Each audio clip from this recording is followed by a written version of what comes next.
What is the Stoic's secret to peace and happiness?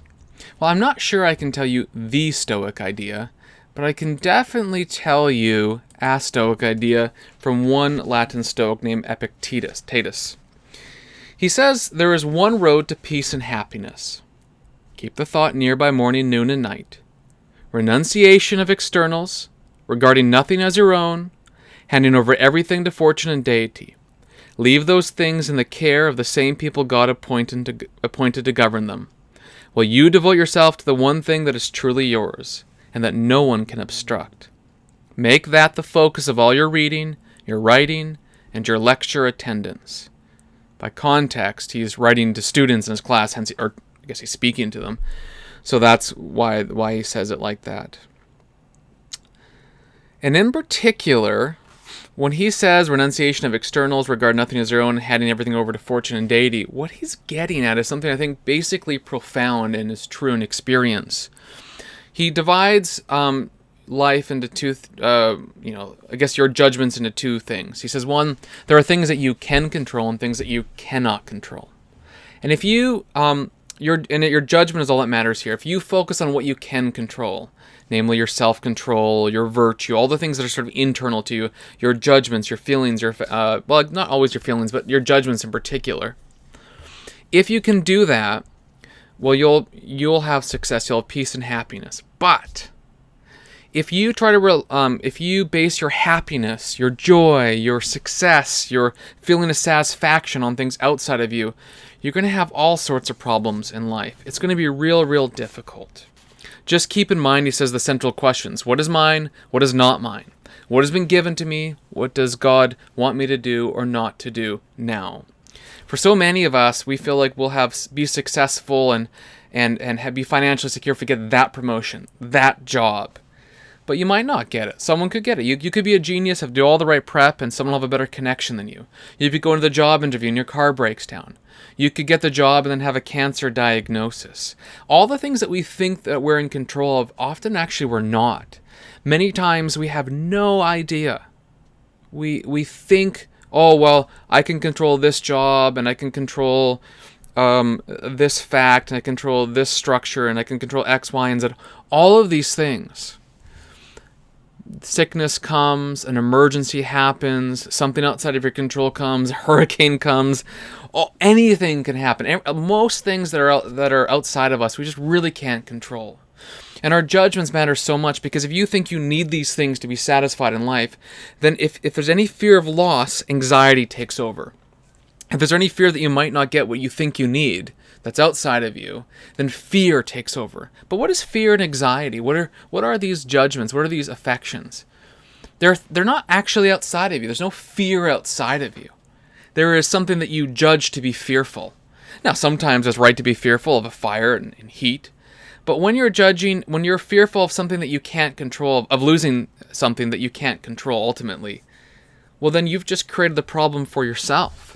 When you're anxious about what you'll eat and what you'll wear tomorrow, even though you have no control over these things, it's all up to God, then that worry itself ruins today. You have enough worries for today. Why worry about tomorrow? It's not under your control, and we live in a time where everything is technological, everything is laid out, everything is ordered. We think we have control.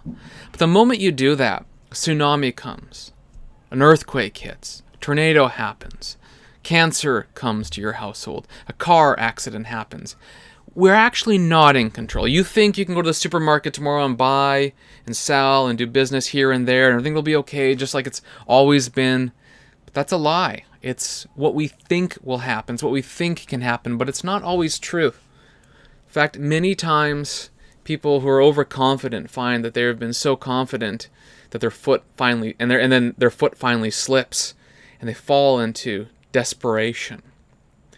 So what Epictetus is saying is, look, what's under your control is virtue.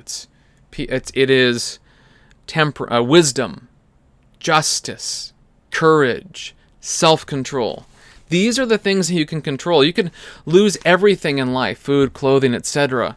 But that's under your control. And if you worry about them in an ultimate level, then you're going to be terrified of that loss.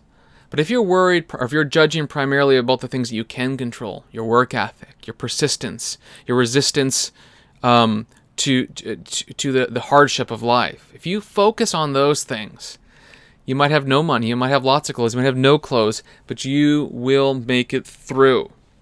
Guard what is good for you always. He says, make wise use of material things for as long as they are granted you to enjoy, and be content with virtue exclusively. So make wise use of material things. Of course, I'm not saying deny food, drink, water, all that kind of stuff, but find contentment, peace, happiness in virtue exclusively. Otherwise, you will meet with bad luck, disappointment, and frustration at every turn. If your well-being is based upon something outside of you, you're always going to be anxious, worried, sad, mad, frightened. What if this happens? Stop living that way. Free yourself from those worries. These are the laws that have been sent to us from God, the directives you should be trying to learn, not the statutes of Cassius and Mesurius. Look, he says a little bit earlier, this is now in Book 4, Section 3 of his fourth book, the Discourses. I have self-control, and then he contrasts another person. He has tribuneship. He has a generalship. I have my honor. So you have less than the other person, but you still have what's in you. I don't scream and yell when to do so would be rude, and I don't jump up out of my seat where such behavior would be out of place. I am free and a friend of God whom I obey willingly. I do not claim possession over anything that does not belong to me. Not the body, not possessions, not power, not fame, nothing. Because God does not want me competing for such things. Had he wished it, he would have made them good for me. But he has not done that, and I must not ignore his orders. What God gives you in this context are often material things. It could be money, it could be job, it could be clothes, whatever it is. Certainly make wise use of those things, Epictetus says. But what God wants you to do is to live virtuously, to have self-control, to be kind, to be generous to others, to know your place in this world, to accept the natural limits that you have. Don't worry about tomorrow, worry about today. Don't worry about what is outside of you, which you cannot control. For me, I think this is a wisdom that is deeply in, obviously, the psychological tradition, we might say. It's practical. I think all of us in a material world in which we live are so worried about things that are outside of us that we really can't control, even if we think we can. I mean, if you think that you can drive to work tomorrow and get enough money to live, you don't know how often car accidents happen, or bus accidents, or power outages, or a recession, or whatever. It's ultimately the things that we feel like are under control are not. But the only thing you can really control is your own judgment. If you're anxious because you need something that you don't have, then anxiety is not outside of you. It's something that's generated from the inside out. If you're fearful about something that might happen that hasn't yet happened, it's going to happen. Maybe it will. What is that to you today? Why? I mean, the only in that case, if you're fearing what's going to happen tomorrow, the only person who's suffering is you. And you're doing it to yourself. Just be free. No longer live this way. Ultimately, Epictetus he believed in God, and he believed in the created order of God. Now, that's not just a Stoic idea, it's also deeply a Christian idea. Jesus says, don't worry about what you'll eat or what you'll wear, for God will take care of you. I can't remember the exact words, but he basically clothes the lilies of the field and all this kind of stuff, Jesus says. God's going to take care of you. Jesus also says, don't worry about tomorrow. Today has enough worries for itself. And frequently in Scripture, just like Epictetus, Paul will say our body is made of dirt or clay, like Epictetus also says. Paul will say that our body is passing away. All the things of this world are maybe useful and good, but they are not the main things. The main things are faith, hope, and love. Faith in what is unseen but true. Hope that is in the future that you yank into your heart. And love, meaning that you love that thing that you've yanked into your heart, namely God. And through God, all of his created, all of his creatures, all people. This is the way to live. You entrust your future to God, and you accept the natural limitations that have been given.